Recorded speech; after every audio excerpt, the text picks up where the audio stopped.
मित्रों नमस्कार। आज हम जिन मुद्दों को के साथ आपके समक्ष आए हैं वो मुद्दा सीधे तौर पर बिहार से जुड़ा हुआ है। दरअसल में आज सुबह से ही बिहार की राजनीति में एक मुद्दा तैरता, आप कह सकते हैं कि मुद्दा तैर रहा था। ये मुद्दा गोपालगंज का है। तेजस्वी यादव जो नेता प्रतिपक्ष हैं, उन्होंने सुबह में एक आरोप लगाया बिहार सरकार पर और यह कहा कि सुशासन की सरकार में जो विकास का पुल था वो पुल बह गया। और ये लगातार कहा जाता रहा कि गोपालगंज में आज से लगभग 29 दिन पहले बिहार के मुख्यमंत्री नीतीश कुमार ने एक पुल का उद्घाटन किया था जो लगभग 1.5 किलोमीटर लंबा पुल था और वो पुल 70 घाट पुल के नाम से जाना जाता है। तो सुबह अचानक ये खबर आई कि 70 घाट पुल जो है वो पानी के तेज दबाव में बह गया। जाहिर है जब नेता प्रतिपक्ष इस तरह की बात करेंगे तो उस पर सियासत शुरू हो जाएंगी। सत्ता पक्ष ने भी नेता प्रतिपक्ष के उस बयान को अपने पाले में ले लिया और फिर उसी अनुसार जवाब भी देना शुरू किया। तमाम जितने भी मीडिया हाउसेज हैं, तमाम मीडिया हाउस ने इस खबर को चलाना शुरू किया कि 70 घाट पुल जो है वो अंततः बह गया।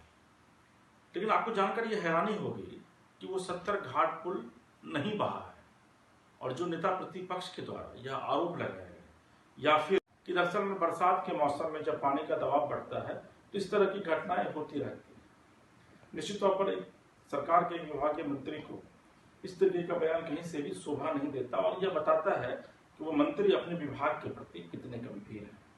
लेकिन इन सबके बीच राहत भरी बात यह है कि वहां पर जहां पर ये पुल और रोड का अप्रोच बहा है वहां पर लगातार इंजीनियर और उनकी टीम जो है वो वहाँ कैंप कर रही है और मंत्री की तरफ से जो बयान आया उसमें यह कहा गया है कि जैसे ही पानी का दबाव कम होगा वैसे ही वहाँ पर फिर उस पुल और उस रोड को का पैचअप कर दिया जाएगा और फिर वहाँ पे यातायात जो है उसको सुगम कर दिया जाएगा, यातायात बहाल कर दी जाएगी।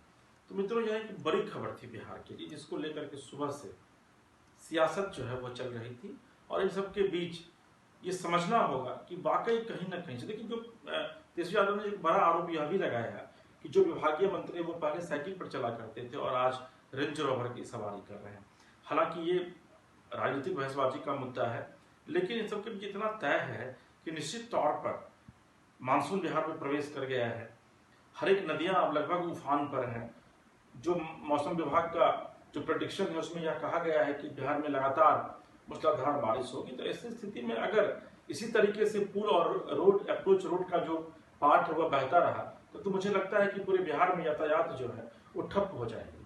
तो निश्चित तौर पर मंत्री को, खास करके विभागीय जो मंत्री नंद किशोर यादव गंभीर है, सीनियर मंत्री हैं, उनको इस तरीके के बयानबाजी से बचना चाहिए था। लेकिन इतना सुबह से लगातार ये खबरें मीडिया में आती रह गई कि सुशासन बह गया, सुशासन की सरकार का ये कैसा खेल, भ्रष्टाचार की भेंट चढ़ गया वो पुल। लेकिन जब हमने इस खबर की बारीकी से पड़ताल की तो पता यह चला कि जो 70 घाट पुल जो 1.4 किलोमीटर यानी कि लगभग 1.5 किलोमीटर लंबा पुल है वो पूरे तरीके से ठीक ठाक है और कहीं पर कहीं कोई पानी का दबाव नहीं है। हालांकि वो पुल जो है वो गंडक नदी के ऊपर बनाया गया था। कल गंडक नदी में लगभग 2.85 लाख क्यूसेक पानी जो है वो छोड़ा गया है, जिसके बाद उस इलाके में जो गोपालगंज और जो मोतिहारी का कंसर्न इलाका है उस इलाके में पानी का बहुत ज्यादा दबाव था, जिस दबाव को वो अप्रोच रोड जो है वो उस दबाव को झेल नहीं पाई और अंततः पुल और सड़क के बीच का हिस्सा जो है वो पानी के तेज दबाव में बह गया। इसे लेकर लगातार सियासत शुरू हो गई। सबसे आश्चर्य की बात यह है कि मीडिया ने भी इस खबरों को दिखाना शुरू किया और इसमें वही बातें मीडिया भी बता रही थी कि 1.4 किलोमीटर पुल जो है वो पुल अंततः बह गया। अब अंदाजा लगाइए कि मीडिया की क्या स्थिति है और अंदाजा लगाइए कि नेता प्रतिपक्ष बिहार में उनकी क्या स्थिति है कि किसी भी बात को बगैर, किसी भी बात को के फैक्ट को बगैर जाने कोई भी बातें मीडिया में दे दी जाती है। हालांकि इन सब के बीच बाद में जो पथ निर्माण मंत्री नंद किशोर यादव भाजपा कोटे से हैं वो मीडिया के सामने आए और उन्होंने एक और फूहर बयान दे दिया के माध्यम से लोगों को जोड़ा जा सके और दो जिले के लोग आपस में एक जिले से दूसरे जिले में आने में लोगों को वो पुल जो है वो सुगमता प्रदान करे। 70 घाट पुल को जोड़ने के लिए लगभग 2 किलोमीटर का एक अप्रोच पथ बनाया गया था। उस अप्रोच पथ में 3 छोटे छोटे 18-18 मीटर के छोटे छोटे पुल बनाए गए थे। उसी में से एक छोटा सा पुल जो है उसका जो बाहरी हिस्सा है, यानी कि जो सड़क पुल को जोड़ती है, तो पुल और सड़क के बीच का जो एक हिस्सा है वो थोड़ी दूरी पर बह गया। सुबह से लगातार ये खबरें मीडिया में आती रह गई कि सुशासन बह गया, सुशासन की सरकार का ये कैसा खेल, भ्रष्टाचार की भेंट चढ़ गया वो पुल। लेकिन जब हमने इस खबर की, रोड का जो पार्ट है वह बहता रहा, तो मुझे लगता है कि पूरे बिहार में यातायात जो है वो ठप हो जाएगी। तो निश्चित तौर पर मंत्री को, खास करके विभागीय जो मंत्री नंद किशोर यादव गंभीर है, सीनियर मंत्री हैं, उनको इस तरीके के बयानबाजी से बचना चाहिए था। लेकिन इतना तय है कि अगर पुल बहा है तो निश्चित तौर पर विपक्ष सवाल उठाएगा, और विपक्ष जब सवाल उठाएगा तो ये भी तय है कि भ्रष्टाचार कहीं न कहीं से इन तमाम मामलों में होता ही है। ऐसे भी बिहार में आप देखेंगे कि बहुत सारी ऐसी योजनाएं हैं जिसमें भ्रष्टाचार पांव पसारे हुए हैं, और उसे लेकर के अगर विपक्ष सवाल खड़ा करता है तो मुझे लगता है कि सत्ता पक्ष को उसका जवाब निश्चित तौर पर देना चाहिए।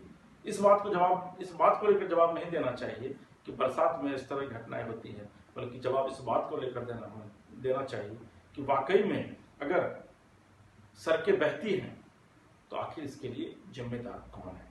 तो क्या वाकई में यह माना जाए कि विपक्ष के अनुसार कि भ्रष्टाचार की भेंट अंततः एक सड़क फिर से चढ़ गया। तो मित्रों, ये आज बिहार की बड़ी खबर थी, इस पर सुबह से ही लगातार सियासत हो रही थी। आपको हमारा ये कार्यक्रम कैसा लगा, आप निश्चित तौर पर अपना कमेंट कीजिए, कमेंट लिखिए अपना। आप हमारे YouTube चैनल न्यूज़ लॉलीपॉप को सब्सक्राइब कीजिए, और देश दुनिया की खबरों से बने रहने के लिए हमारे वेब पेज newslollipop.com को सर्च कीजिए। तो मित्रों, आज फिलहाल हमें दीजिए इजाज़त। नमस्कार।